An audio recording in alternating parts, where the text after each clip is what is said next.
সাহেব, আপনি কেন এভাবে দরজা বন্ধ করছেন? প্লিজ সাহেব, আপনি এসব কি বলছেন? দেখো সাহেব, আপনি ভালো মানুষ বলে ভেবেছিলাম। কত নোংরা মন আপনার। একটু বোঝার চেষ্টা করো। আমি তোমাকে পছন্দ করি। সাহেব, এসব কথা বলবেন না। চাই তোমাকে। একদম কাছে আসবেন না সাহেব। সরোজা, সরোজা দাঁড়াও, দাঁড়াও সরোজা, যেও না, যেও না, শোনো শোনো। ওর কথা শুনে ভুল করে ফেললাম মনে হয়। মাকে সব কিছু বলে দিলে সব কিছু শেষ হয়ে যাবে। ও আসছেও না। ঠিক আছে, ওকে একটা ফোন করে দেখি।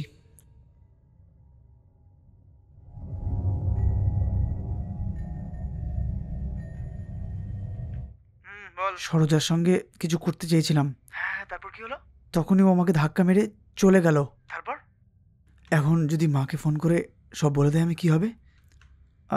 মাকে যদি সব বলে দেয় তাহলে আমি মরে যাব। আমার এখন কি করা উচিত? না জেনে বগর করে যাচ্ছে। শোন, যেটা বলছি সেটা কর। এরকম না জেনে কিছু করিস না। যেটা বলা সেটা হলো বি কুল ইয়ার।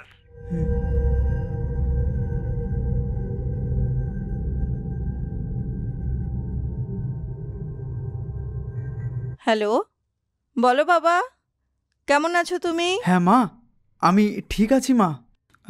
মা, আমাদের কাজের মেয়ে সরোজা না খুব একটা ভালো না, বুঝলে?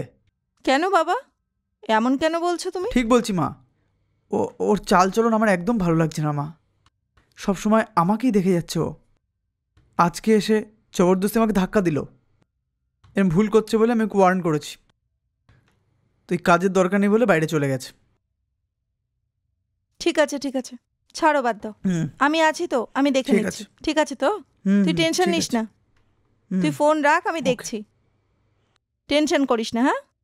হ্যাঁ, ঠিক আছে মা। ঠিক আছে, আমি ফোন রাখছি।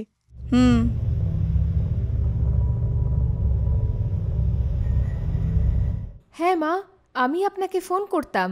আরে, আমি তো তোমাকে একটা ভালো মেয়ে মনে করেছিলাম, সেই জন্যই বিশ্বাস করে বাড়িতে রাখলাম। কিন্তু এমন বাজে কাজ করবে আমি কখনো ভেবে দেখিনি। লজ্জা করে না? তোমার কি নিজের বয়সের থেকে ছোট ছেলে পছন্দ? আর আমার ছেলেটাকেই তুমি ফাঁসাতে চেষ্টা করলে। কেন এসব কথা বলছেন মা?